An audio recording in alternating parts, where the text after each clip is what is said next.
beautiful face. You too. You look lovely as usual. Thank My you. chocolate dream over there. I am more brown.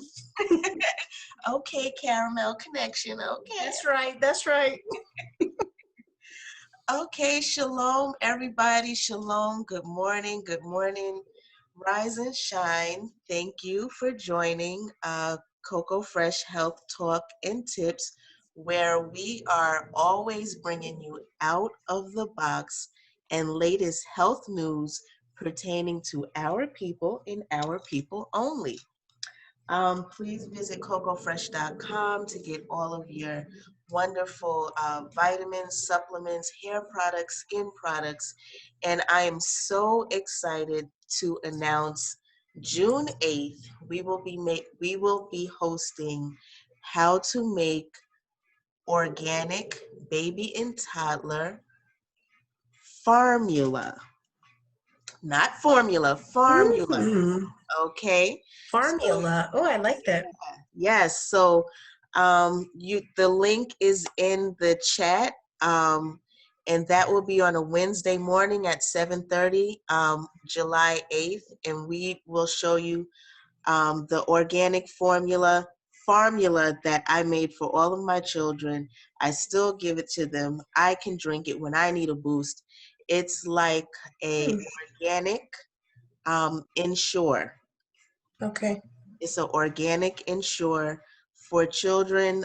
Some people have started their children on this formula as early as 4 months.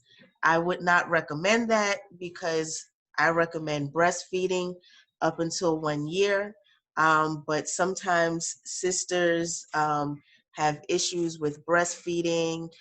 Things happen. Sisters go into surgery after having a baby. Things happen after having a baby, which we will be going into today. So today, we will be discussing pause, meditate after you have a baby and all the issues that can happen after giving birth and why it's important to give yourself time to rest after having a baby. So I'm going to read a quick little article about what happens um, when you have postpartum depression. Okay, so what causes postpartum depression?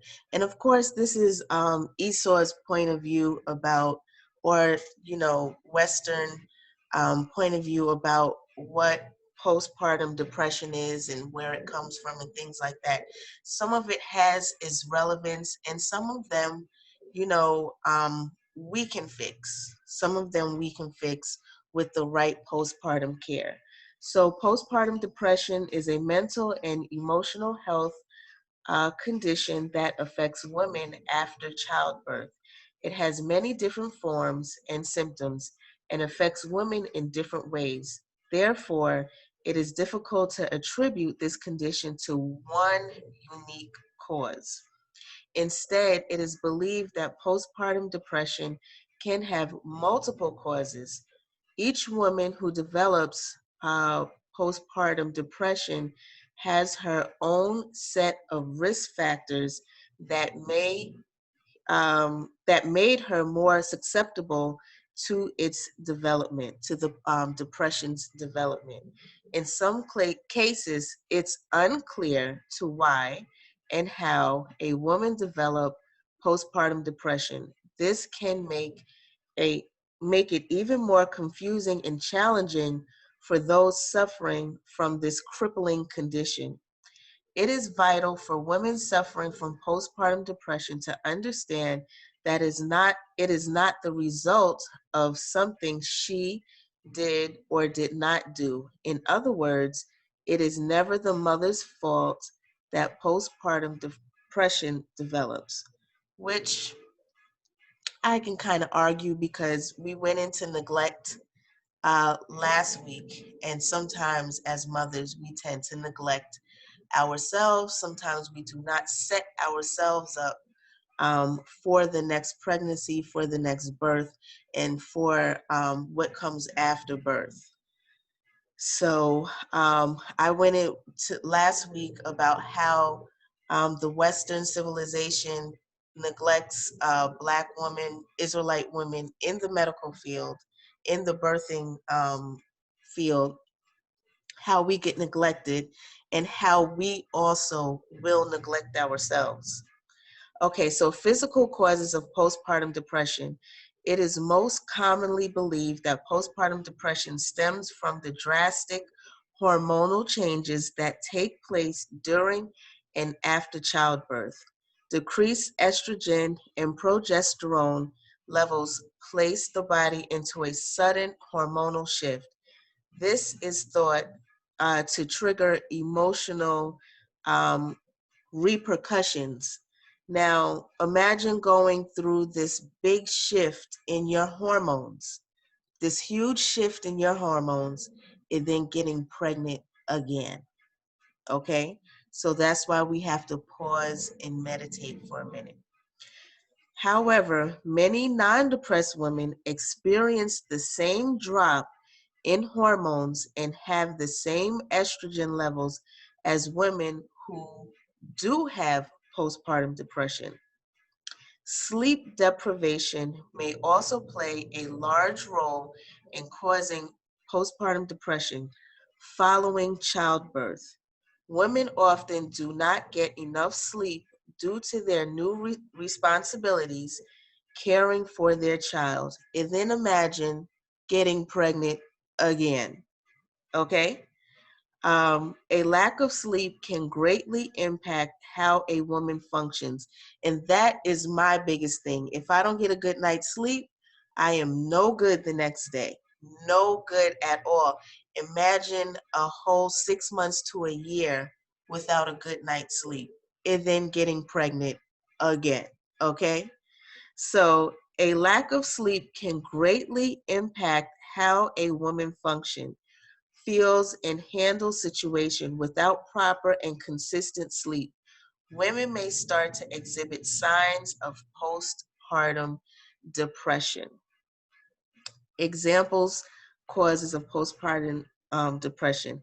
In addition to hormonal changes and sleep deprivation, there are other emotional triggers that can cause postpartum depression. These types of emotional situations may include complications faced during childbirth, as well as general feelings of being overwhelmed by new motherhood. And then imagine getting pregnant again, okay? Postpartum depression risk factors.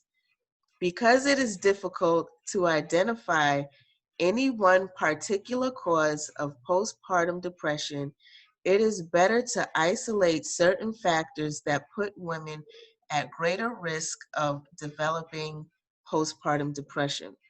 Risk factors that may contribute to PPD include genetic and environmental, emotional, and physical influence.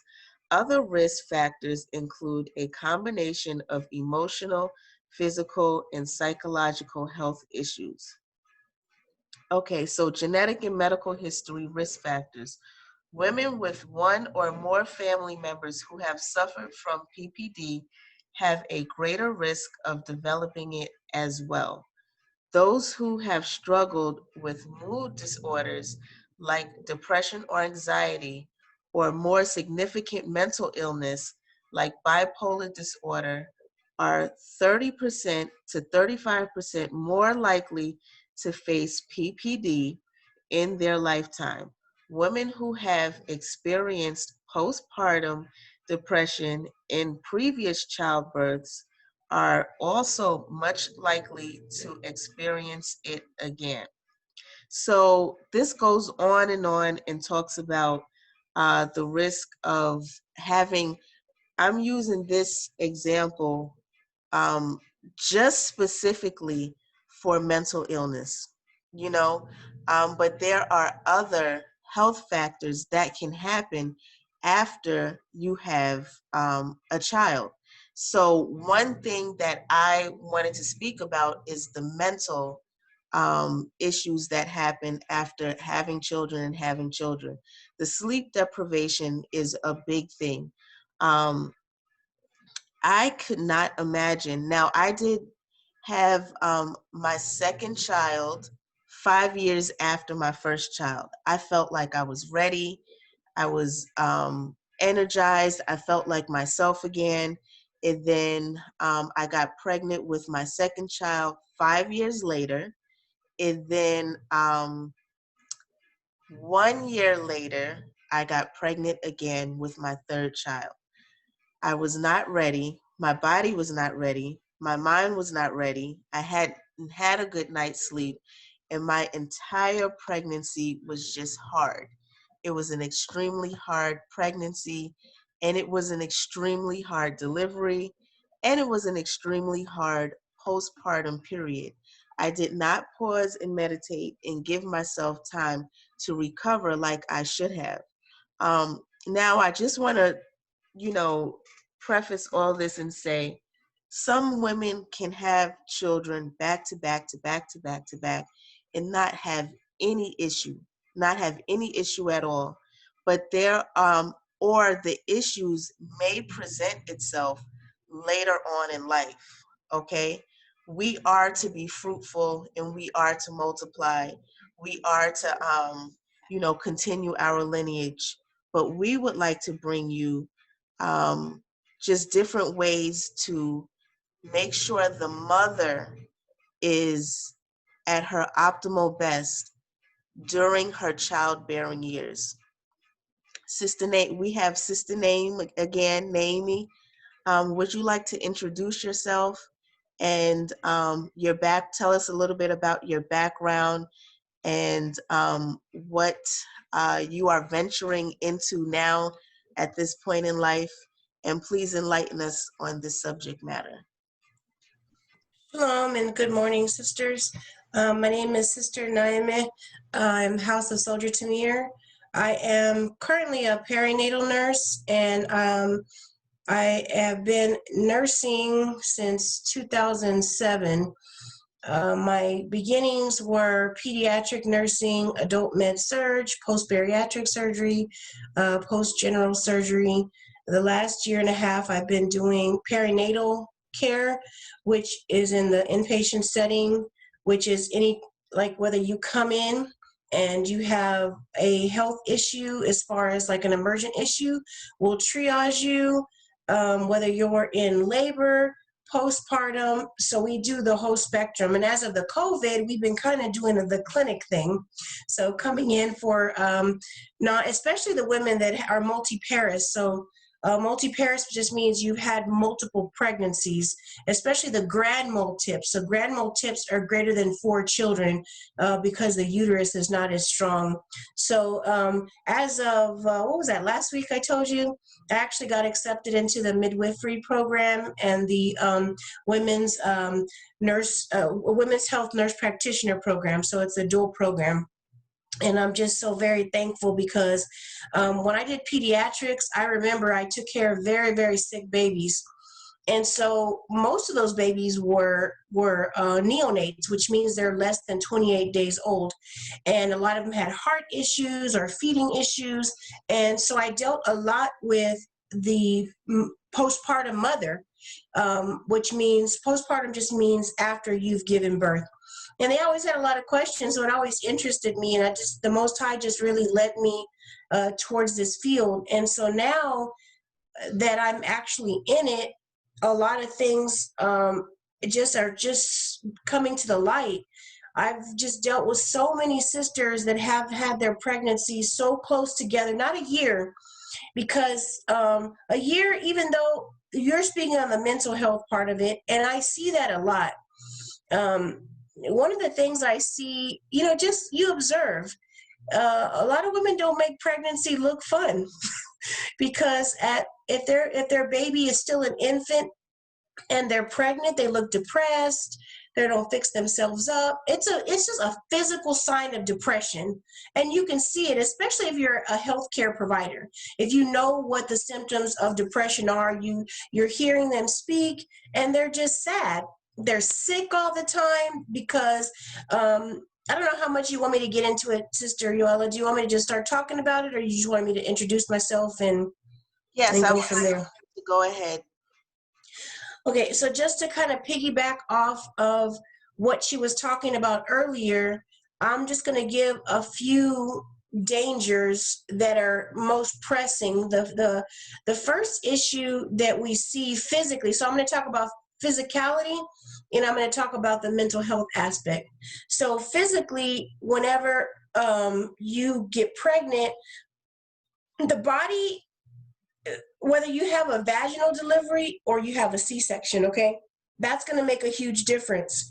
A vaginal delivery, it is pretty safe if you're healthy. Let me put that disclaimer in there. If you are physically fit, if you are physically healthy, it is safe to get pregnant at 6 months. Now, physical does not always mean that you're mentally ready to get pregnant. So your body may be nice and strong, but your mind is not nice and strong. So you are not emotionally ready to handle another child. So you are going to lack in the care that you are able to give the new baby, because you may be dealing with the toddler trying to run around everywhere, your energy level and your sleep deprivation, okay?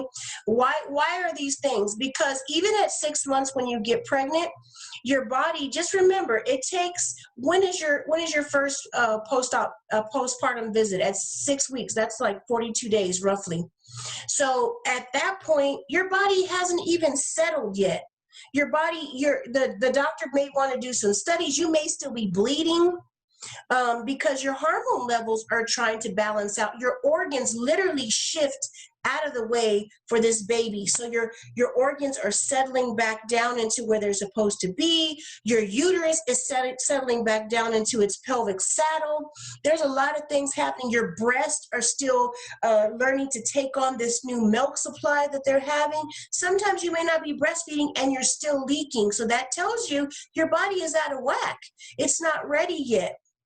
So when you have just say you have your baby, and then we lawfully do 60 or 80 days. So after that, your husband's ready to jump on you. But if you're not taking care of yourself, you can get pregnant. And if you get pregnant too soon, your uterus needs time to heal. So I don't know if any of you, your first baby, your uterus is a muscle. Okay, so whenever you have your contractions, your muscle is literally contracting to push that baby out. So I don't know if you remember, they'll say, "Oh, I'm just going to check your fundus." Me personally, when I check my patients, I let them know what that means. I teach them how to check it. So what a fundus is basically the sac that the baby was in. Okay. That's your uterus. So we call it a fundus because the top is where that contraction starts. It ripples down. It's where the thickest part of that muscle is. The rest of the sac is thin, but that top part is the part that's going to help control your bleeding, because that part releases the hormones into the rest of the uterus and it contracts that uterus down. Now, the issue with a lot of women, the main thing that we see is hemorrhage. So hemorrhaging is whenever you have a lot of clots coming out or you're just gushing blood. Okay, your first pregnancy, unless you have a tear, unless you've had some bleeding issues, maybe you've had some gestational diabetes, maybe you've had some hypertension, that does increase your risk, but the risk is very, very, very low, your first baby, unless you have some underlying health issues.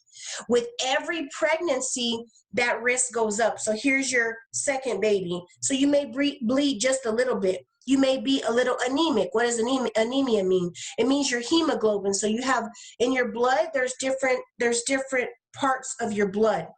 The part that carries the oxygen, which is life-giving, is that hemoglobin. Whenever you bleed, your body, it loses hemoglobin, and with that hemoglobin, it takes the oxygen, okay? So most women are a little anemic. Sometimes, that we base the levels on European blood standards. I'm sure Sister Yoela knows that. So those are not based off of our standards. So by the time they think that we're hemorrhaging or we're anemic, we're sick. We're very sick. So that first baby, your iron may be low, and they may treat it, they may not. So when you have the baby, you're going to have some serious issues because your blood content is not strong enough to maintain your life source, okay? That second baby, you bleed a little bit more because that uterus is weak, okay? It's like if I blew up a balloon or I put water in a balloon, okay, and I let the water out of the balloon, it's squishy.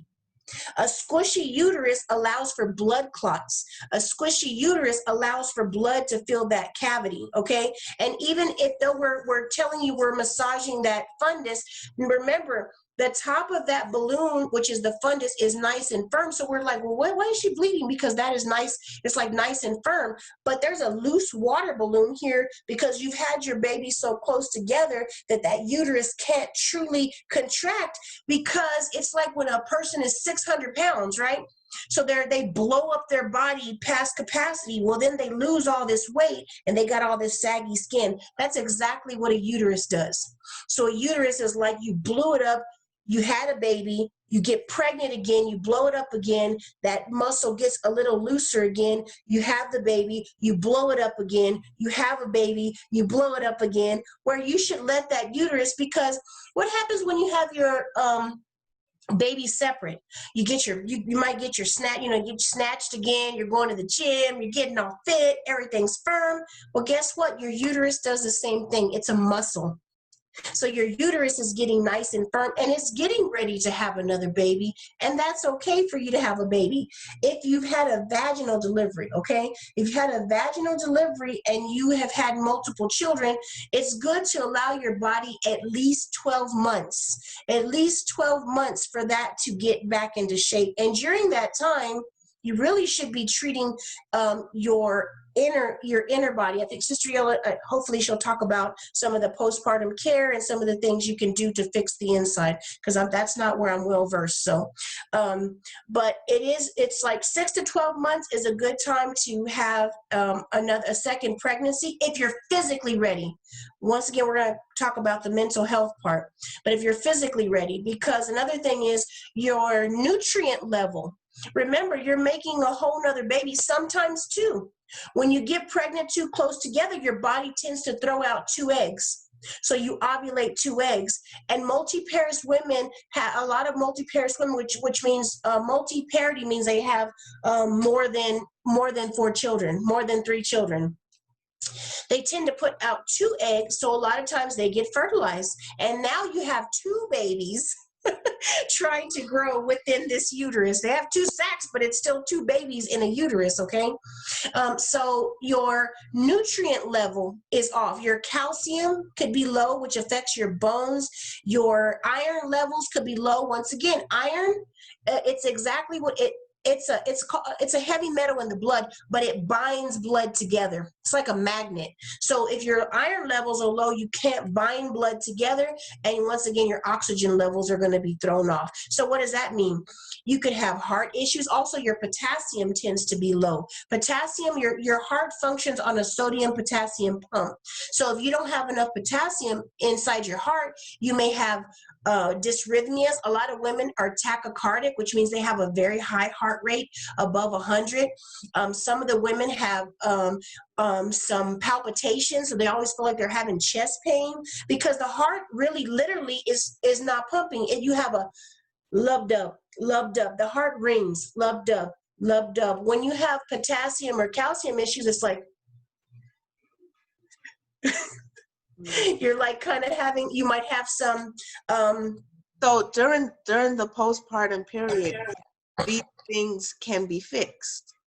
Right. And that's what hopefully you're going to talk about with the things that you're doing. But if you get pregnant too soon, remember, whenever you get pregnant, you take on a larger blood volume. Okay. So your heart may not be able to handle that blood volume. You're at risk for blood clots. Okay. Because remember, your heart rings. If you have all this extra blood volume and then you get pregnant right back to back, all those hormones, it's like, oh, I need to make more blood again. And your heart cannot keep up with that sometimes. So you'll have these shifts. Your legs will be like huge elephant legs. And it's like, have you ever heard when you flood an engine? Yes. That's exactly what happens to your heart and your lungs, because the heart has arteries that go directly into the lungs. When the heart gets backed up, the lungs flood with fluid. And guess what you don't need in your lungs? You don't need fluid in your lungs. Okay, so you literally back up your lungs and your heart when you get some, not all women, you know, this is just the risk, right? We're not talking about the exceptions to the rule. But the reason I know this is because I'm seeing it, not only where I work, but I see it in our body. I see a lot of women who have multiple complications from giving birth too soon. So this is not something Esau is telling me, although the risk is very high in the 70 percentile, and a lot of women won't talk about it because we look at social media and they're, oh, I'm just pregnant. They don't tell you all that's going on with them, because social media hides a lot. I can paint a pretty picture inside. They're over there almost wanting to commit suicide. Their house is dirty. They're sick. This is why I have this little divider behind my show, so you can't see all the other stuff going on. You know, there's a whole bunch of stuff going on. I have 4 boys, so I said, let me get a little divider, you know? So, but that's what's going on in a lot of people's lives. You know, we put what we want to put on social media, and we do not put all the other stuff that we're going through, and we shouldn't put all this other stuff that we're going through on social media, you know, because social media is really to promote your business. But Yeah. talking about, you know, a business to help you make money or whatever. Right. Not your personal business, Not your business personal business. Right. So now what I was gonna say about the hiding, oh, another thing is the male and female connection, the husband and wife, the family health. Oh You know, yeah. a lot of times Big one. what I notice is new sisters just getting married, they want to have a baby right away. Now, the first couple of years in a marriage is like your most trying years. And of course, baby brings love, baby brings happiness. I'm not talking about with every situation. You know, we're not putting a blanket over everybody. We're talking about, you know, isolated situations or things that can happen. But if you just get married, spend that time to really get a good connection and get on the same page with your husband, you know, with your Lord. Like, constantly having children in a bad marriage makes just an unhealthy situation all the way around. You know, it's unhealthy for the children, it's unhealthy for your husband, and it's unhealthy for yourself. Now you really can't take the time out to really get to know this man you decided to marry, you know? So this is like a multifaceted situation about not pausing and meditating and breathing for a minute just to make sure, okay, now I'm in this relationship, I'm in this marriage, let me get myself together, let me make sure I'm on one accord with my husband, let me make sure I'm bringing my child in the most healthiest environment possible. A lot of times we get into a marriage and want to have children so fast, but we're still fighting with our husbands. We still don't really know them like that. We still don't really honor them like how we should. That's a process, learning how to honor your husband. And now you have all of these children in the way, and you're neglecting your first love, you know, and we normally don't think about it like that. Your husband is your first love, and he comes first before all the children. But we get into a relationship and now we want children so quick, you know, and it's really sometimes to take our mind off of our first love, You know, now we have this life. Now, you know, there's some men who want to have children right away. You know, there's some men who is really into, they want to be a father, they want to see their wife pregnant, and all praises to the Most High for that. You know, there's nothing wrong with that.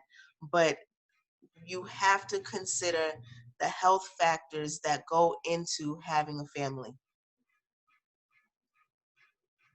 So I don't know if you want to continue on with what happens to a woman's body um, when you have multiples back to back. Well, yes, I wanted to just touch on a few other things. I'm going to kind of go in a row because if I don't read my notes, I'm all scattered. Okay. Okay. So we talked about being nutrient depleted. Okay. And like I said, that kind of has a butterfly effect on everything, which ends up leading to sleep deprivation, low iron levels. If anybody's ever been anemic, you feel tired all the time. You're cold all the time. You might be nauseated. You might have headaches. In addition to the hormones from a new pregnancy already cause your the influx of hormones can cause, like I said, the increased blood volume. One weird symptom, and I don't think women realize that this is actually a pregnancy symptom, is carpal tunnel syndrome. A lot of women will come in, I have tingling in my hands. I'm like, well, because if you really know what carpal tunnel is, the carpals are what the bones in the hand, right? But all the nerves go through a tunnel. So when you have increased blood volume, guess what? That tunnel gets squeezed. So it leads to carpal tunnel. So you have numbness in your hand. They think they're having a heart attack. They're always in the hospital talking about my hands and my feet are numb. Or my hands are numb and my feet are swollen. Well, your baby is 6 months old and you're pregnant again. So, you got to expect that your body can't handle the blood volume. And it's going to cause, like I said, the carpal tunnel, the heart palpitations, the high blood pressure. One of the other things is you're like, I'm always sick. Why am I always sick? Because your immune system takes a hit when you get pregnant too soon.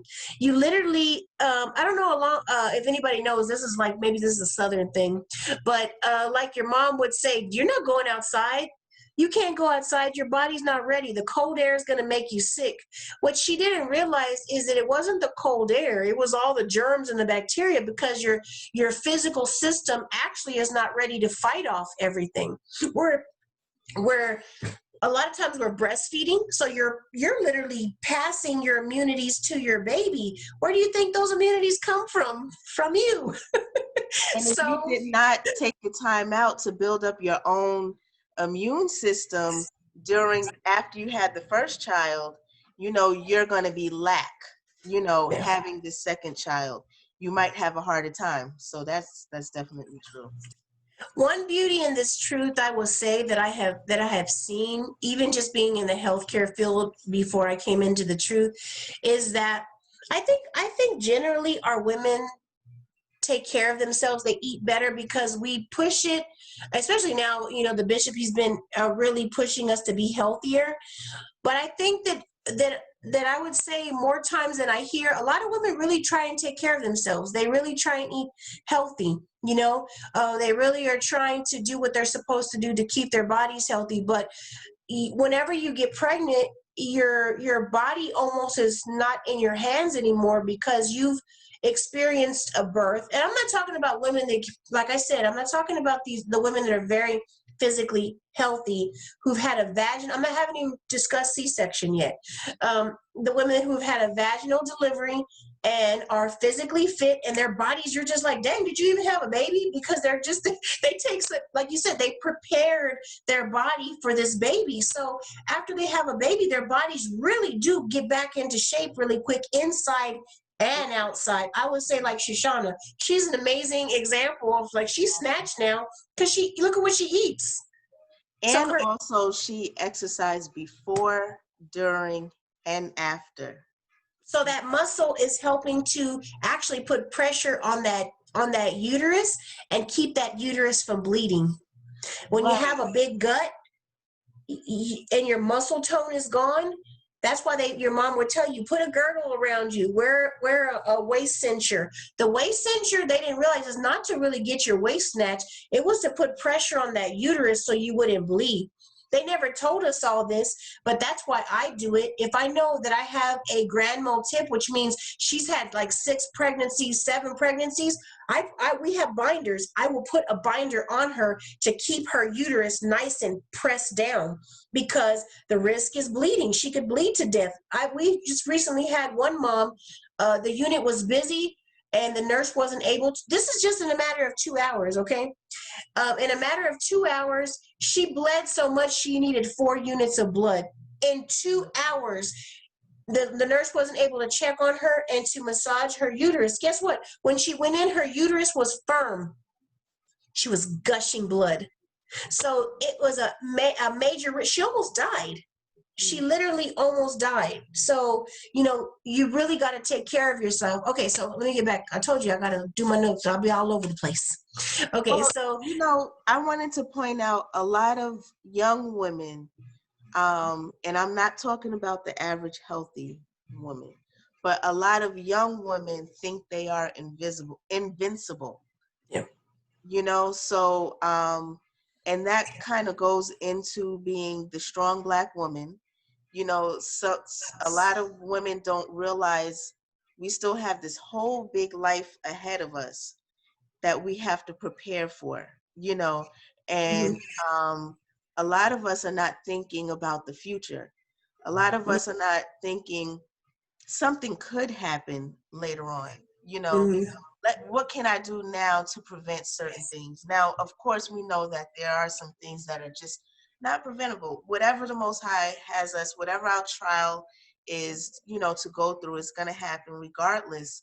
But I've realized a lot of the younger generation that are having children, they're not doing some of the things that they need to do to prepare for when they become an older woman like myself. Mhm.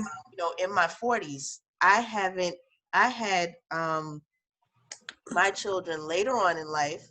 So I was able to, and I didn't know, but I was able to prepare. I ate very well when I was younger and I exercised a lot, but I didn't think I was going to ever be able to have children, but all of this did prepare me. So now having children in my 40s, I didn't take so much of a hit, having my last baby. I recovered very quick. But because there was a foundation that was laid. And I've had other health issues so I was always careful with myself. And I feel like a lot of the younger generation, they're not careful with themselves. They're Mhm. still just eating anything. Mhm. All praises, we are blessed to be a part of a church where we're pushing healthy foods, healthy, exercise and burning the fats now. But I still see there's a lot of women that don't care. They're still eating a whole bunch of cheese. They're still eating a whole bunch of fried foods and having these sugary drinks and, stuff like that. And that stuff will catch up to you later on, especially if you're having children. Because over time, you'll see I can't get my mind together as quick as I did with my first child. And it happens like overnight. Like you're on your third baby, you're still in your 20s, and you're melting down because you can't get yourself together mentally. And you could still have a slim fit. You can still look good on the outside, but mentally, I can't take care of these children. Why? Because you did not lay the foundation for you. You did not put the enough care into who you are and yourself to be able to produce these children. I think that's very true. Um, a lot of times, the women, especially the young women, you're right, their bodies don't look all out of shape, but their children are all over the place. They got one on the hip, one's crying. They can't control them, and they look like they're about to lose their stuff. Yeah. They're And it's you the talk. older moms, So some of us mothers that are in our 40s, we're trying to help the younger women that are still having their children get it together. So for me, I like to stay home for a good 3 to 4 months after having my baby. You know, I like to get myself together. I like to have my appearance looking well. I want to have a system, you know, with my other children. But then I see young mothers, they're back, you know, to trying to have the same lifestyle that they had, you know, before they had this next baby. And they're all over the place. Like we see it, you know. So I don't really know, according to the Bible, what a young mother is, because if we was having children in our 90s, what's young? You know what I'm 60. saying? Right. So I see the older parents really being more healthy, you know, but Esau makes us, or the white man, they make us want to hurry up and have children before 35, 40, and they say you are at risk for genetic malfunctions within your children. Anomalies. All of these things that I hardly ever see. Of I course, was gonna say, you want to hear something crazy? You know, I was a pediatric nurse for 10 years before I came into this other field, and the women that I mostly saw with babies with Down syndrome, because that's what they say, oh, your baby's going to have Down syndrome after 35, were young women. The babies had Down syndrome and they were young 20s. So I was just telling somebody this too. That is Esau's thought process. You know why? Because in other countries, a 70-year-old woman had a baby and breastfed. right. Indian women, Elam women, a lot of times have babies in their old age. Yes. And you're more patient. You're way more patient. You're way more patient, you You know? take your naps. That nap is a Everybody's having a nap in here. right. You are taking your naps. You are eating right. You are drinking your teas. You know, you're not out there eating Domino's pizza. You know, just you're taking nice walks. You are enjoying and appreciating every moment of life. You know, when women in their 20s, I don't know, is 20s young? You know, is it too young, or is 30s or 40s considered being young and having children in their youth? Is because I feel young. I mean, sometimes, you know. Well, speaking of somebody who had my first child when I was 19, and my second child when I was 24, I still felt and I was married. Well, I still felt unprepared. And now I'm 45, and I feel like I told my Lord, like, Esau just jacked me up because I had a hysterectomy when I didn't need one. So I think your chats are really good, because a lot of times if you stop eating the cheese, sisters, you stop eating all this stuff that's bad for you, for your hormones, it would eliminate a lot of the infertility issues. And the so mentally, I feel like, man, this would have been a great time to actually have a child. I'm more settled, financially more settled, you know, emotionally more, spiritually more settled for sure. And I feel like 30, even late 30s, 40s would have been a better time to think about it. Right. And you know, when I had my first child, 29 going into 30, Mm.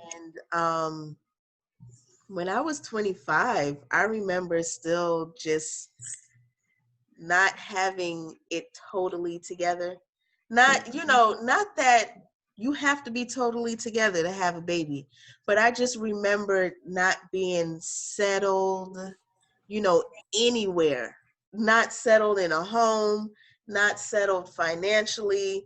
I had been running a business since I was like 19, 20, but whenever I was ready to close it down, I would close it down, and you know, I would go live it. I lived in Europe for a year, then came back and moved in with my mom. Then, You know got what, my sis? apartment and then moved back. You know, it was just so unstable. And then, Hmm. you know, it wasn't until 30 when I had my first child, I was like, I got to get my life together. I thought I was just going to be When it wandering. should have been, wish your life should have been together, and then like, I'm ready to have a child. It's like we have such a backwards kind of mentation, you know. I was gonna say, you know what I see too, and they won't say it, but I'm gonna admit it. I kind of resented my children Mm. because I actually when I had my daughter, I was actually pre-med, and my life had to stop, you know, and I told myself, well, I had a child, that's my fault. Now, even though I was married, I had a child, and I got to take care of my child, and I love my child, and I did everything I was supposed to do. But in the back of my head, some days I was like, I was just really depressed, and I thought to myself, oh, if I wouldn't have had this kid, I would be, I would be a No, doctor right that's now, you real. know. That's real. And I see that as well. Some of the young mothers that I work with that um, are not married, that have multiple children, they're angry. You Hmm. know, all praises to the Most High. We are blessed to have a congregation that promotes marriage, Yes. that promotes stability, and that promotes health and wellness, and then that promotes children, you know. But there's an order, and in the world we didn't have that order, you Hmm. know. So uh, when you are getting married and you decide to have children, understand it's a process and there's an order. You don't have to jump into um, anything right away. You know, you Yes. can establish yourself, even being repented, establish yourself in your profession, you know, and then say, okay, I want to have children, or you can have a children right away. You know, it's not this, there's no time clock. I think that's what Esau did to us. Your clock is ticking. Where did we get that from? You know, And I don't think that was and a his women thing. and their women are having babies in their 40s after they have their career, so they can put their kids in the ballet The and they best can school. afford to do, yeah. They could. I used to be a nanny for a short period of my life, and these sisters didn't even sisters. These Edomite women, these Karens, they didn't even have jobs. Their husbands held things down. They lived in big, beautiful mansions, but they put their kids in some of the best programs so that they can have their me time. So they, and then the nanny was there managing everything, you know, so they can have their massages. They can, Mm-hmm. you know, go sit with their friend in a cafe. And for me, that's relevant. You know, for me, I'm all about self-care. You know, a lot of times we put all that whole life away, and then we're in our house suffering in silence with Yeah. all these kids, you know. Now, there's also a factor of them just pushing their kids away. I'm not talking about that. I'm just talking about setting up yourself so that you can have mommy time, you can have self-care time, you can Yes. have these type of times for your mental health. You know, I know when I'm able to leave out of the house for 2 to 3 hours, maybe go to the grocery store, maybe go sit and have lunch with a sister friend and come back, I'm refreshed and rejuvenated for my kids, and I'm ready, you know, to take on whatever they have for me, you know, for the day, you know, because I had a little piece of me today, you know. Yes. So Yes. um A I, good support system too, sis. A yeah, lot of women just have these babies and you forget that you rely on other people sometimes for your support, and that caregiver may have some need for respite themselves. They're like, damn, another baby girl. I just helped you with this baby, you know. And so you say, well, I got a support system. Well, yes, but that's not fair to the other person as well, you know, for you to just assume that they're going to take that role for you, you know, whenever you're, you know, we all have our head covered. The scripture about having being an ostrich, it's not just about our children, it's about ourselves, because there's ways you can prevent pregnancy without being on birth control and taking hormones and doing all this thing. You don't have to disrupt your body.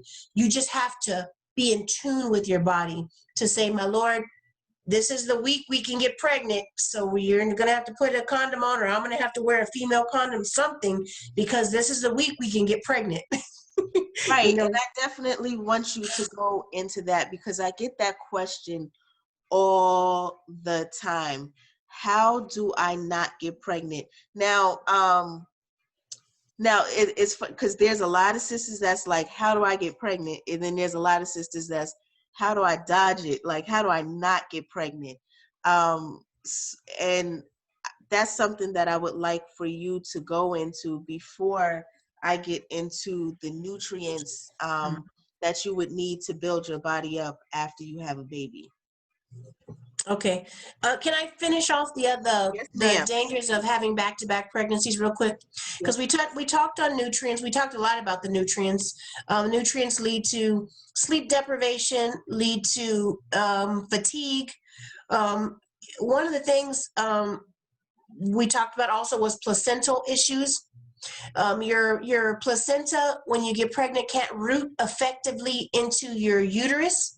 And so what you'll have is what's called an abruption, which means the uterus literally separates from the uterine wall. I mean, the placenta separates from the placental wall. You can have cord issues, which mean, you know, when the baby comes out, you have a big fat cord. Most times it has 3 vessels in it, and it's so chunky, it's called Wharton's jelly. But if you have pregnancies back to back, sometimes that cord, instead of being nice and fat, is super thin, which leads to intrauterine growth restrictions, which means you have smaller babies, what can also lead to premature deliveries. And now they're even linking, some studies are linking pregnancies too close together with autism. A lot of that, I think, is really because I know you've spoke about autism before, but there's so many key pieces to it, and that really, I think, is nutrient deficiency. Because when a woman is nutrient deficient, the brain, the neural tubes, the tubes that develop into the brain tissue, it needs nutrients to grow. And if you're getting pregnant too soon, your body barely is making enough for yourself, let alone for a new baby. So you have small babies. Like I said, they're linking autism. You're having breastfeeding issues because your body changes again when you get pregnant again. The milk taste for the baby changes, so you actually sometimes don't want to wean your baby, and some women work through that problem, and there's a lot of great breastfeeding and lactation consultants that can help you work through that. But a lot of times the baby will self-wean, so that affects your bonding experience with your baby. Your baby you already have is weaned off because the baby doesn't like the taste of the milk. The other thing you can have is, what did I say, bonding experiences. I lost my train of thought here. I was going to say one other thing on that. Yeah. So I said breastfeeding struggles, autism.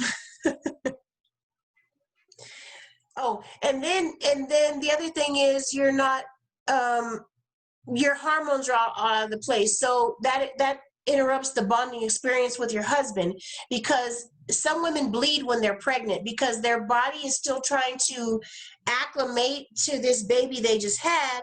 They get pregnant again and their hormones are all over the place. So you have dysmenorrhea, which means you have an abnormal, quote unquote, period, which means, you know, when you're in the truth, if you're bleeding, you're unclean, so your husband can't touch you. That affects your bonding experience with your husband because he can't have sex with you. That's going to affect your marriage eventually because your body's all out of whack. I already talked about multiple pregnancies. The other mental issue is embarrassment. I know some women don't want to admit it, but they don't want to tell anybody. I know some women that concealed their pregnancy for a long time because they had a brand new baby. They were embarrassed to say, I'm pregnant again. Sibling rivalry, there's a lot of fighting in between those kids because they're so. Now, mind you, there are beautiful pictures and there are women that have done it beautifully, but I'm talking about the risk and what can happen, and a lot of times what happens but nobody wants to talk about because they want to hide it. You know, one thing with the child, because after I had my second child and then I got pregnant with my third child right away, I got really depressed because I felt like my bonding was going to be cut short with my second baby. So, and it did, you know. Yeah. Your partition is not good enough. I know. Oh. Bonding was going to be cut short with my second child. So I was literally like almost crying. And my husband was like, "What's wrong? You don't want to have another baby?" I said, "No, it's not that. It's just that I'm not going to be able to bond with Moshe as much. It's going to be cut off." So I had to really get my mind together to make sure I was available for both of these little children, and then when Aaron came, he had his issues. So luckily Moshe was a very independent child. He played on his own a lot. When he woke up, he wasn't crying right away. He would just kind of lay there and look around and suck his finger until somebody came and got him. So he was very, independent, all praises, because Aaron was a firecracker, so I had to really put a lot of my time in Aaron, but then I felt education-wise, Moshe kind of fell through the cracks because I didn't really get to concentrate on Moshe like that. Now, he is a very fast learner, but so the Most High will, do things so that things will balance out, So he gave me my second child, was very independent. He was a very independent learner, and he was able to just get it together. I didn't have to do too much with him.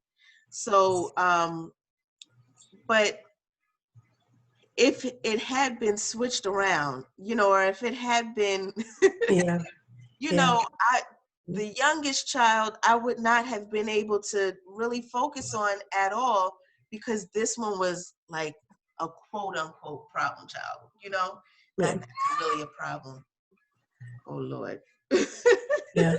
But sis, the other thing is that was a blessing for you, because a lot of times what you see is they're like, he's bad. No, he's not bad. He's trying to get your attention. And you don't have it for him. So the children become very, very, very rebellious, because you know what? If I can't get your attention with good behavior, I'm going to get your attention with bad behavior. And that produces mental health issues in our children. So it's a blessing. But a lot of times I see that when the women have, I call it stair-stepping children, and they have a 4, a 3, a 2, and a 1, and a baby on the way. And all the ones in the middle, the 1 tends to be the caregiver, even if they're 5 or 4, they're like the caregiver for the other little kids, and then you hate to say they're neglected, but they're neglected. You can see one is real, real quiet. Oh, she's shy. No, she knows she's not going to get the attention. She probably already acted out. She knew that wasn't going to work. So now she's just doing her own thing, One of them is bad as hell. You're like, Look at this little devil child. But all they want is attention, because once you give them attention, they're well, you know. The other thing I was going to say is, and this speaks on, because you have your background in mental health as well. I had a mom tell me she was nauseated breastfeeding. She was pregnant and she was trying to breastfeed her child. She was like almost sick when her other child wanted to breastfeed. She had to wean. She was like, oh, she's like, I feel bad. I don't know how to feel, because this baby wants me and I just want to be left alone. That's a lot. That's hard to digest. Forget all the physical aspects of that. Can you imagine how a mom feels when you know your baby needs you to breastfeed, but you're like, oh, the thought of you on me makes me sick. Literally, physically makes me sick. That's hard. That's really hard. One more thing, and then we'll get it, and then I'll talk about natural family planning. But the other thing is C-sections. So whenever you have a C-section, they cut into your outer skin. I'm not going to use all the medical terminology because nobody knows that. They cut through all your fat, all your muscles. They find the uterus. The uterus is a muscle. They slowly cut through all that. Well, guess what? They have to sew all those pieces back together. When your body experiences, especially your uterus, so your outside looks all healed, right? But actually, it's actually still trying to heal. Your uterus is the thinnest and the weakest muscle between the abdomen and the uterus, right? So the uterus is going to lose. So anyway, when the baby first is in there, the baby's a tiny little seed. No issues. You don't have any issues. As that baby begins to grow, your C-section scar can actually split open. You can have a uterine rupture because the baby's so big, it literally pops your uterus open and you bleed to death. Your baby can die. You can die. You can have a window opening, so you have to have another. Some women might want a VBAC. You know, after so many children, they don't even allow VBACs anymore, by the way. So you're saying this is if you have them too close together. Close together. Right. So a woman should really wait 18 months. If you've had a C-section, you really, really, truly should wait 18 months to let your muscle completely heal so that muscle doesn't separate whenever you get pregnant. The other thing is you can have what's called a hematoma. So hematoma is basically like a blood clot on your uterus that can rupture, and you literally can bleed to death from that too. It's like insane. You can have incompetent uterus, so you miscarry the baby. Oh, you miscarry babies over and over. Of course, this is all the Most High's will, but your body literally is telling you something, and you're just not listening to what it's trying to tell you. You can have those, like I told you about, those fluid shifts because you've had a major surgery. You've had a major surgery. A lot of women don't think a C-section is a major surgery. That is a major surgery. Okay, that is a huge surgery. You can die. A lot of women have your risk for blood clots is ridiculous. Both in your legs, your heart, your lungs, all of it. And also a woman's risk for postpartum hemorrhage, which quote unquote Black women are at the top of the list for mortality, which means they die from postpartum hemorrhage. And a lot of women think that happens just right after they have the baby in the hospital. No, you can have a postpartum hemorrhage up to 42 days postpartum. So that's why it's so important that you go to your 6-week appointment. The other thing is, if a woman knows she's gotten pregnant before that appointment, she usually won't go to that appointment. So she lacks self-care. And then that puts her at an extreme risk for death. I'm just gonna not lie to y'all. It is so risky. We're playing Russian roulette when you, especially have a C-section and you get pregnant and it's like your baby is 3 months old, your baby is 4 months old, you are really putting yourself at risk for some serious health complications. So now I want to talk a little bit about natural family planning. Is that okay, sis? Unless you had some more to add on the C-section. I know you've had C-sections before.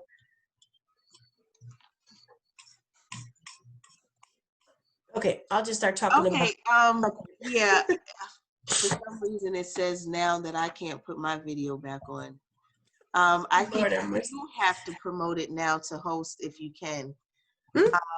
But anyway, you could, if you, no, I'm talking about Aaron. So I've had 4 C-sections, and the only issue that I've ever had was I think you have to promote me back to host. I don't have that capability. I didn't touch anything. Okay. Uh, If you go to panelist on the side or okay, hang on. Let me let's see. and you go to Panelists, participants, panelists. More. yeah, promote to host. Yes. Okay, there we go. When did I get promoted up?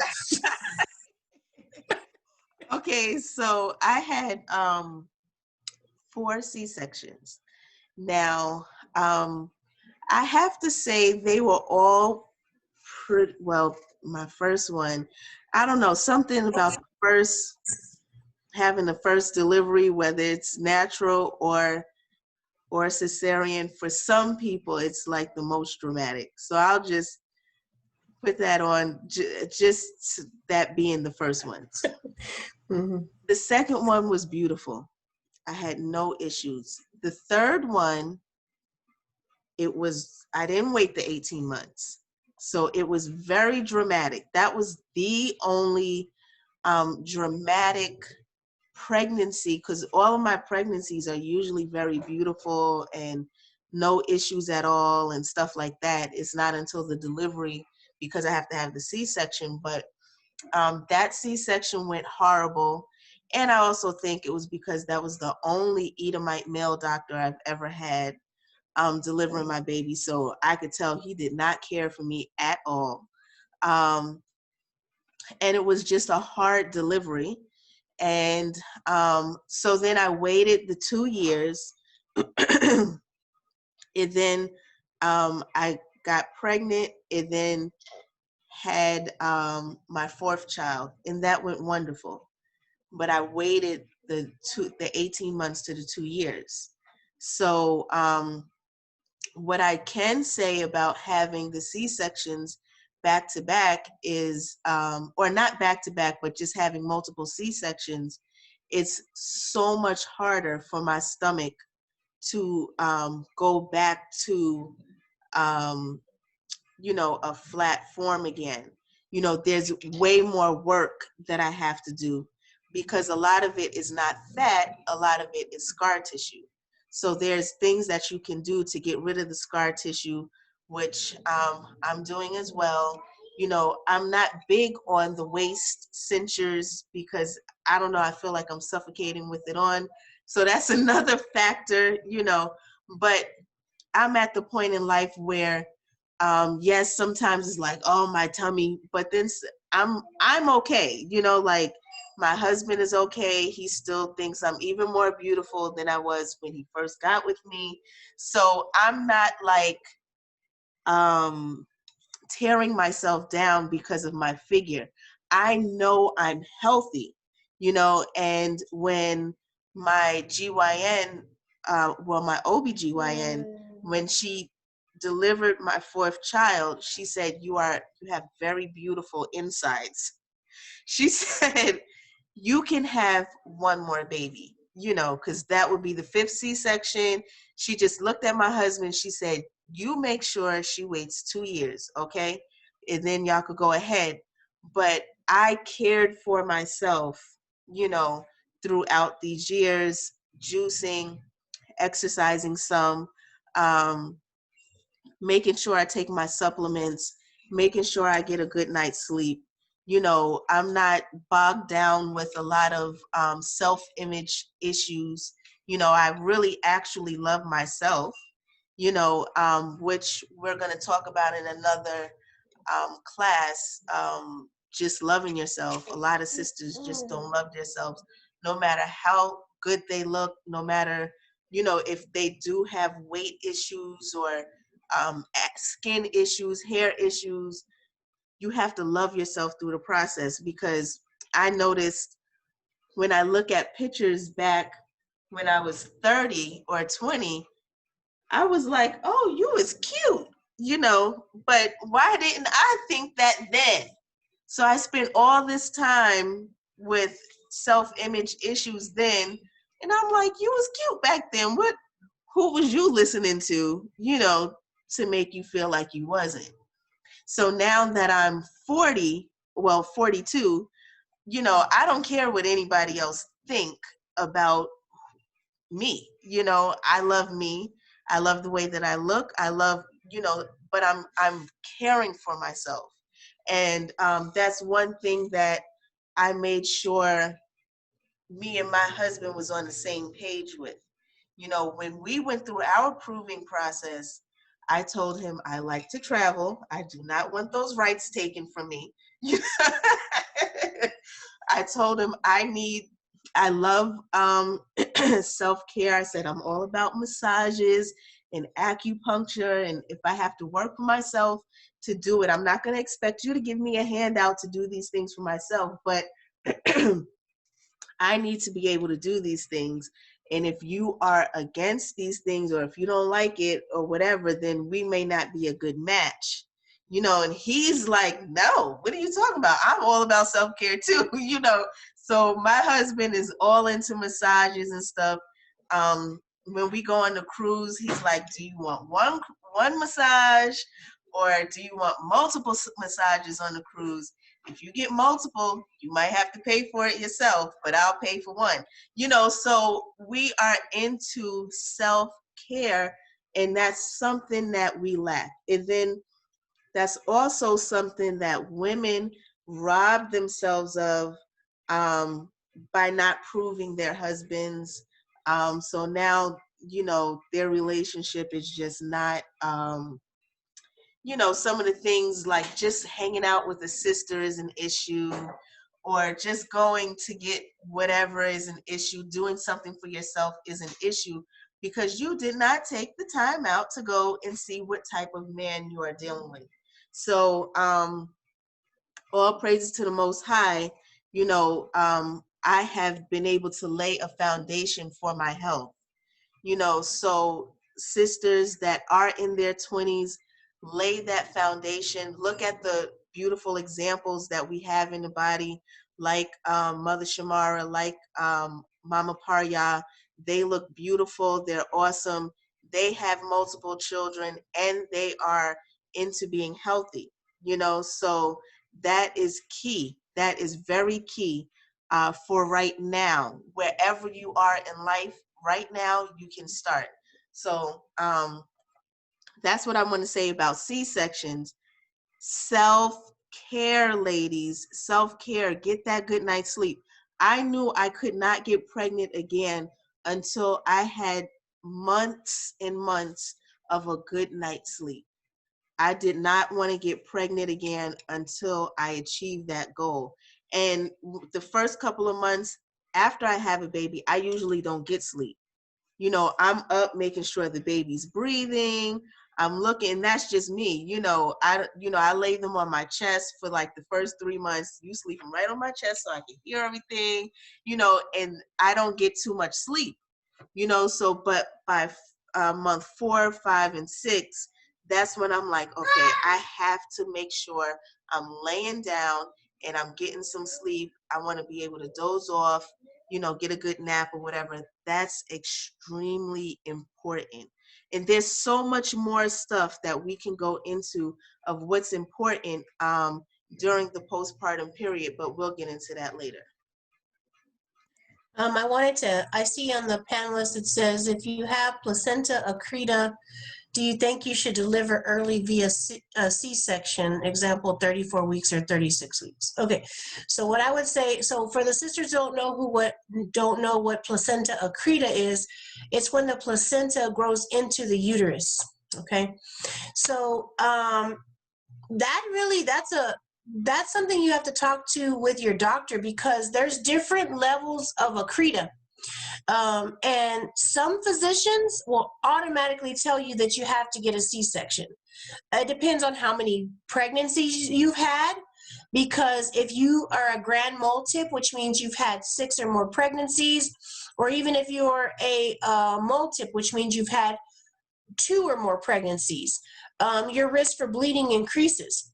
And so within Accreta, the problem the physicians have is stopping your bleeding, because if you ever looked at a placenta, if you rip it apart, it's very vascular, because it's the source for food, quote unquote food, oxygen, nutrients, everything that's going to your baby, right? So if that, when you deliver, and it's supposed to, when you deliver, it comes out in one piece. Whenever it's an Accreta, it literally is gripping into all aspects of that uterus. So if you deliver and it basically, it's say you have an Accreta, it's only attached in one piece. Well, that's easy for the physician to get a hold of. That's easy to stop the bleeding. They can cauterize it, make sure that you're not, bleeding to death. But if you have multiple points of attachment on that placenta, and you deliver without a C-section, and the placenta detaches, you're going to bleed to death. It's very hard for them to control that bleeding without a C-section. The other thing is that if it's bad enough, sometimes they will have to do a hysterectomy. But like, that is not something that's a very personal thing. And that's also something that you need to talk with your physician. A lot of times they'll do ultrasounds to see how bad your Accreta is. So I can't tell you, because there's so many factors that go into 34 weeks and 36 weeks. A 36-weeker, by the way, is obviously better because the brain is more developed, the lungs are more developed for the baby. A 34-weeker is going to need more care. That's a very premature baby. A 36-weeker is considered preterm, but late preterm. 34 is early preterm. So that's really a conversation that you need to have with your physician. But I will tell you, it can be fatal. If your Accreta is bad enough, they may have to remove your uterus in order to save your life. But that's a conversation you need to be having now rather than later. Like, we always try to get behind a problem instead of get in front of it. This is a conversation you need to tell your doctor. I want to try for a vaginal delivery, but I know that I need to be in the OR. Because if something goes down, you want to be prepped for surgery already. You don't want to be dying and then they're trying to prep you for surgery, and then the baby ends up dying, or you end up dying. So that, like I said, that's a conversation you need to have. But if they're giving you the choice of 34 and 36, it really is going to depend on how many babies you've had. Because if you've had multiple pregnancies, the likelihood of you going into preterm labor is high, and that'll put your baby at risk. So have a conversation with your physician. Okay, so I'm going to talk about natural family planning. What is that? That's 2 things. It's either for getting pregnant or to prevent pregnancy, okay? And this is all depending on your ovulation cycle, okay? And so for those that don't know what ovulation is when your ovaries release an egg, okay? Every woman, your period can be anywhere from 28 to every 28 to every 32 days. So before you start trying to do anything with either getting pregnant or preventing pregnancy, you really have to start writing down when your periods are, and you have to record them for a few months so you know when you're ovulating, okay? So pregnancy, I'm just going to read this because it's easier. The Path to Improve Health. This is an article by thefamilydoctor.org, okay? It says, the path to improve health. Pregnancy can occur if sexual intercourse takes place right before or right after ovulation, okay? Because an egg, whenever your ovaries release it, it can actually live up to 12 hours, okay? So that's a very likely time you're going to get pregnant. So your body, after that 12 hours, your body will shed it, and that's when you start your period, okay? So once you start your period, lawfully you can't even be touched anyway, so that helps you not get pregnant. But if you're having sex while you're bleeding, there's a good chance that egg is still in there and you could get pregnant even when you're on your period. You shouldn't be doing that. That's unclean. But, you know, y'all work out your own salvation. Well, you deal with you deal with actual people, people in the world. So this is still good information because it will Okay. be up Yeah, on. because some women think because I'm on my period, I can't get pregnant. No, because you don't know if that egg has shedded out yet. Because, you know, how many days do you have your period? You have your period for 5 to 7 days most times. And it can take between 5 and 7 days to shed that egg off, okay? So there's 3 main types of family planning. The first type is called mucus or ovulation method. A lot of women don't know their body, and it's real important. I know I'm really weird, but I sometimes will reach down and I smell my discharge, because you need to know, is it too acidic? Am I eating too much of a bad thing? Because that changes the pH of your body. So your pH should be more on the acidic side in your vagina. And if you're whenever that's thrown off, you can actually get a vaginitis, and that is kind of smelly. It doesn't mean you have a sexually transmitted disease. It just means that your flora is thrown off. You can get a yeast infection, and your mucus is chunkier and it's itchy. But most times when you're ovulating, your mucus is going to be stretchy, clear. It looks slick and it's thick, okay? Because it looks kind of like an uncooked egg, okay? So it's going to be slimy. That's when your ovulation cycle, because the egg needs to slide down on something. From your mouth to your behind is called your mucosa. Anything wet, that includes your ovaries, your fallopian tubes, your uterus, your anus. All these things are very moist, and a lot of them, just like, I don't know if you ever had mucousy poop. There's a disruption in your stomach somewhere, and so that can cause mucus inside your anus too. But for this method, you need to know that you need to track and check your cervical mucus. So you're going to have to reach down there and kind of see what that feels like. So during your ovulation, your cervical mucus is stretchy, clear, and slick. It feels like an uncooked egg. And you're going to write down your mucus consistency every day. You can't just all of a sudden start planning. So we talk about self-care. This is part of self-care, because in order for you to prevent a pregnancy or to get pregnant, you have to know one of these methods. If you don't want to any other, like, what do you call that? Infertility treatments. The second is symptothermal method. So what does that mean? Your body, during your ovulation, your body temperature can rise 0.5 degree to 1 degree. So in order for you to know what that degree is, first of all, you have to know where you're starting. So probably for 2 or 3 months, you need to take your temperature every day. Here's the problem with natural family planning or prevention. A lot of sisters are just lazy. Let's just be honest. They're not going to do it. And so, oh, I got pregnant again. Whenever you ask them, well, is your period normal? Well, yeah, I have regular periods. I missed a period. Well, how did you know you missed a period? Because my period always comes at this time. So if you know your period always comes at a certain time, you're a good candidate for natural family planning, because your periods are very regular. We're not talking about the norm.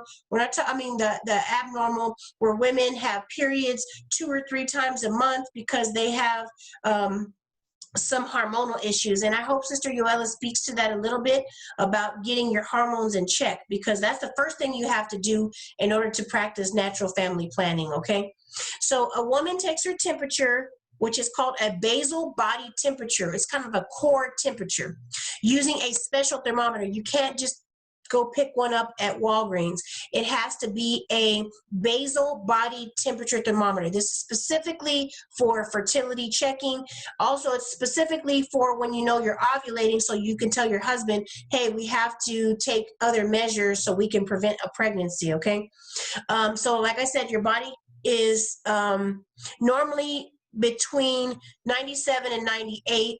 and you're going to see a shift between 0.5 degree to 1 degree. You should take your basal body temperature in the morning before you have moved or get out of bed, because guess what? When you start moving, your metabolism kicks off and your temperature is going to naturally rise. So at night when you go to sleep, your body goes into kind of like a hibernation period, and your heart rate slows, your temperature lowers. And so before you get out of bed, you'll have your thermometer. You can check it in your mouth, you can check it in your vagina, or you can check it in your anus, but don't stick anything up there because that probably is not going to feel good. So don't want no injuries. So it should be the same time every day. So don't be all over the place. You gotta really be focused, or this is not going to work. Okay. The other approach is called the rhythm method. So it's based off of the calendar dates of a woman's previous menstrual cycle. So once again, you have to have normal periods in order to use this method, because your cycle normally is every 28 to 32 days. And if your cycle is all out of whack, well, this is not a good plan for you, because you're probably going to get pregnant. This is the least effective way, once again, because your cycle does come every 28 to 32 days, okay? So the day that you start your period is considered the first cycle day, and ovulation often occurs around day 14 of your cycle. So you hear that word often. That's why this is the least effective of them all, is the rhythm method. Also, some people think you can just pull out using the pull-out method. The man has pre-cum, okay? He has semen that comes before, and it's potent. So if y'all are pulling out, that is one of the least effective methods, is the pull-out method, okay? Your gyne is the best source for finding a natural family planner. I am not well versed in it, because I've always had I've had what's called dysmenorrhea, which means it's abnormal periods. So that never was a good option for me. But you can talk to your physician about either someone specific. A lot of herbalists do natural family planning. They know a lot about it. I don't know if Sister Yoella, I don't know if you're well versed in natural family planning, but that right there, you have to be really in tune with your body. Like you said, you can't be eating a lot of dairy, because that releases a lot of hormones. You can't be eating a lot of meat. You really got to be eating clean, and you really got to be in shape, because extra fat causes dysmenorrhea. Extra fat on your body, it can affect your periods. A lot of women who are very, very overweight either don't have a period, or they have a lot of missed periods. They have multiple periods during the month. So natural family planning, once again, you have to have a lot of focus for this, okay? The other things that I'll stop and I'll let you chime in if you want to add anything to that part. Well, pretty much right now I'm helping, I have fertility clients, so I'm trying to help them get pregnant. But I noticed the ones that don't want to get pregnant, they are really off all the way around with mental health, physical health, not taking self-care, not exercising. So their hormones are off. So their periods are probably not on a regular cycle. So it really all boils down to the same formula that we talk about all the time. Good rest, sleeping between the hours of 10 p.m. and 2 a.m. is when the most melatonin production that you have. When melatonin regulates, or your pineal gland regulates a lot of things that go on in your body. It helps your hormones to regulate. So getting a good night's sleep between 10 p.m. and 2 a.m. is the best time to really sit down and sleep. So even for those that are studying for college or whatever, sometimes burning that midnight oil is not the best thing to do. Sometimes it's best to go ahead and get a good night's sleep and then wake up early, maybe 3 o'clock, 4 o'clock in the morning, and start studying at that time, because the times that you are supposed to be able to sleep is when your body tends to regenerate itself, to fix itself, to restart itself. So that's one thing, that's one good thing that you can do, is get a good night's sleep at a decent time. The next thing is, we say it all the time, sis, change your diet. Oh, yeah. Change your diet, green leafy vegetables, eating your supplements, what we're going to talk about on Wednesday, how to eat your supplements. That is a closed group. The link is in the chat, is how to make baby toddler formula and how to eat your supplements. So I believe you have to eat your supplements and you have to take supplementation, because a lot of us are just deficient and lack in a lot of things. Exercise, exercise, that helps to regulate your hormones. And a lot of times, a lot of us don't know how to exercise. We go to the gym and we're just looking around, walking in circles. So get yourself a trainer, also, doing a good power walk, making sure you get up a good sweat, that helps you to regulate your hormones as well. So you'll have a healthier cycle. And then mental health, making sure you take the time out to make sure you are not depressed. If you are depressed, getting down to the issues. Fasting and praying always helps.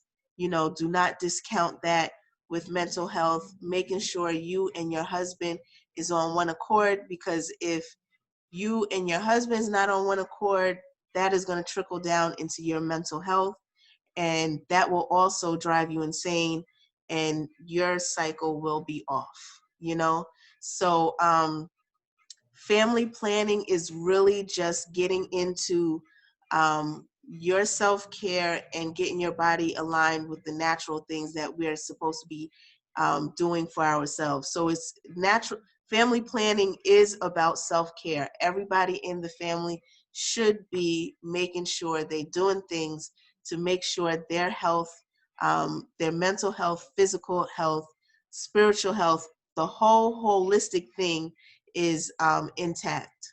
So I don't know if you want me to go into the nutrients right now, or you still have more. Just two more things, and then it's all you. Okay, go ahead. Because these are simple things. So another form of family planning or ways to prevent pregnancy that is non-medicated is a copper intrauterine device. And some women are scared of these, and they are scary, but this one has no hormones. A lot of women were getting the IUDs, and they are full of hormones, which later in life can lead to cancers, weight gain, migraines, seizures, abnormal bleed, all kinds of things.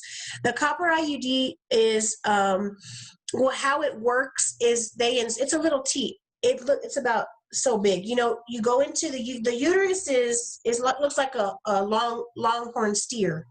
So you have the uterus, and then you go into the tubes. So what they do is they insert the intrauterine device in through a little like a little tube, and the arms, it's like a T. The arms bend back, so it shoots up like an arrow, and then it pops open. It's not this big, obviously. It's about so big. And the copper inside of it, how a lot of people say wear copper because copper helps with pain and headaches. It helps with a lot of different things externally. On the inside, it causes an inflammatory response that actually, it works like a spermicide. So it kills eggs, and it kills the sperm. So that may not be an option for you, but this lasts 10 to 12 years, and it's easily removed. So they go back in, and this is just in your physician's office. They go in and they use, like, when you get your vaginal exams, they'll open you up and they'll just pull it right out. That's another option. Ask your doctor about that. It's not very commonly advertised because I think, there's an agenda to kill us off anyway. That's just my my thought process. Talked But about that last week. yeah, yeah. So you don't want to get those hormones into you. You don't want anything with hormones in it. This is, like I said, very natural. There are risks. There's risks to everything. Some women don't respond well to it, but the nice thing about it, it can be easily removed. So you just have to also, just read on it. I don't want to go too much into it because that's something you need to talk to with your healthcare provider. I'm just putting different options out there. Well, I just want to make sure that with these options, you must be on one accord with your husband. With your So, Lord. Yeah, don't be going behind his back and getting right. That is the most, some sisters have medical issues where they cannot get pregnant right away. So she's given options of what's out there, but these are not options for you to go and just get on your own just to prevent any type of pregnancy. That's evil as hell, you know. So you and your husband will have to sit down and discuss these things to see what's the best option for you. To prevent a pregnancy, okay? And like I said, sisters have medical issues as to why they can't get pregnant right now. And instead of tying your tubes or, you Right. know, all types of things that they want us to do, Right. she's giving other options, as you know, more natural options than just to say the least. Right. You know what's funny? I didn't even think that way because I asked my Lord if I can buy a washcloth. So I would think, I guess in my head, I would never do something so drastic without talking to my Lord. So I thank you for interjecting because that's just not that's not how I roll. That's not how we roll in this house. Right, right. Well, you know, that. But I know what you're saying. Okay, yeah, there's a lot of people that will. So Yes, Bishop talks about it every week. right. The other thing is, and I know it sounds crazy, but lambskin condoms. The reason people got away from lambskin condoms was because they don't prevent sexually transmitted diseases. They're porous, they're very thin, they're literally made from the cecum, which is part of the intestine of a lamb, and that's what women have used for thousands of years. But because our people are so wicked, they had to stop using them because they don't prevent sexually transmitted disease. HIV can be easily transmitted. So these are specifically for married couples, you know, who are practicing just pregnancy prevention because they work at 98%. So 98% of the people who use these do not get pregnant. So they're more expensive, but they're very, very thin. They actually hold heat because a lot of men don't want to use regular condoms because they're cold, they're plastic. Some people have reactions to the latex, but these are super thin. They can actually feel the warmth of the woman's vagina. You know, we're all grown here. But people forget about natural condom. They're like I said, they're a little more expensive, but you can still get them. The one last thing, and then I'll be done, is a female condom or a cervical cup. Now, they say you have to use a spermicide with it, but if you are placing them in correctly, you should be fine. You don't have to use the spermicide with them. But literally, it's a cap. You squeeze, you pop it in, and it literally blocks the cervix from the sperm entering. The female condom works the same. It's long. You pinch it at one end, you insert it, and it pops in to protect the cervix. And it's more natural feeling for them because they don't get that squeezed feeling. And so you just have to kind of hold it in place when y'all are having sex so that it doesn't move. One big thing about this is the reason it's not effective is because women just pull it out, but you're supposed to reach up there, twist it off, and then pull it out so it holds the sperm so it doesn't go inside of you and get you pregnant. Now, whatever method you choose, once again, like Sister Yola said, this is a conversation you will have with your Lord. But these are just some options out there instead of the birth control pill, which wreaks havoc on our system, can kill you can ruin your ovaries, can ruin just different things in your body. So anyway, that's all I have. Thank you for letting me have time. Shalom. Sis, where can sisters reach you? Which one? Your contact information. Oh, okay. My email is Naem Israel, N as in Nancy, AEM as in Mary, ISRAEL @gmail.com. Are you able to type that in Oh yeah. the chat? Asking me to be super techie here. I'm just kidding. So if you all need to contact Sister Naomi from the Los Angeles camp, please look in the chat for her information. So there's a couple of herbs as well that will help prevent pregnancy, but they're not 100% effective.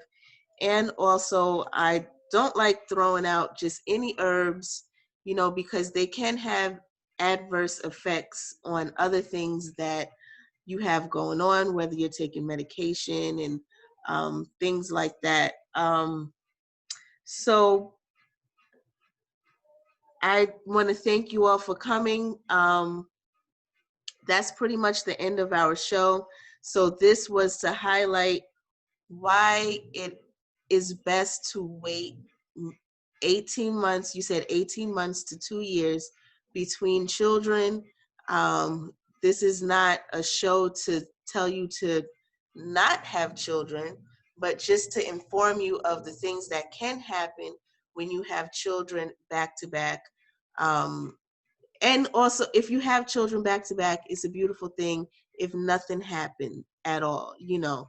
So we don't want to come off like we're trying to discourage you all from having all these children, but we do want to say Esau has made it like we have to have a rush. Like our childbearing years are in our 20s, you know, and that's it, when that's not true. People are having beautiful, healthy children in their 40s, even in their 50s. So it's the childbearing years is all the way until you stop having a cycle. Isn't that correct? Until the Most High takes that cycle away from you, that's when your childbearing years stop, okay? So we don't have this time clock. As long as you eat right, exercise is very important, drinking a lot of water, taking your supplements, eating your supplements, your childbearing years is until you go into menopause and stop having a cycle. So do not get caught up in, I have to have all of my children now. You know, do not get caught up in, I have to stop before I'm 35. You know, so take the time out between children to help yourself, fix your children, get your children to a point where you know they're a little self-sufficient and can do things for themselves. So when you get pregnant and have another baby, you won't be just kind of out of your mind taking care of so many young children. But if you choose to do that, then that's your business. So July 8th at 7:30 a.m., we are having, it's a closed forum called DIY Baby and Toddler Formula. So I will be showing you how to make organic baby formula using all natural ingredients. It is my version of Ensure. Look at the link is in the chat for those of you all who wants to sign up. That's July 8th at 7:30 a.m. Central Standard Time. Please visit cocofresh.com for all of your prenatal vitamins, postnatal vitamins, pregnancy delivery kit, of hair products, skin products, and tonics. And also I have postpartum virtual services as well, where we can really have a hands-on traditional method on how to make sure the mom is restored after having a baby. That's www.cocofresh.com and go to our services. Thank you so much, everybody, for joining. We'll see you next Friday. Next Friday, hopefully, it's going to be great. I won't tell y'all right now, but just tune in. You all going to love it. Thank you so much, sis, for coming on. Every time I ask you to come on, you're so ready and willing and able. And I know it's the wee hours in the morning in Los Angeles, but you look bright and, lovely as usual. Thank you for the information. It's vital for us. And I wanted to say thank you for all the attendees that showed up this morning. So you all have a happy Sabbath, have a happy prep day, and Lord's will, see you next time. Shalom. Thank you for having me. Shalom. Thank you for the information. I'm going to go to sleep 10 to 2 for sure. Absolutely, sis. Absolutely. Okay, All right, shalom, shalom. everybody. Shalom.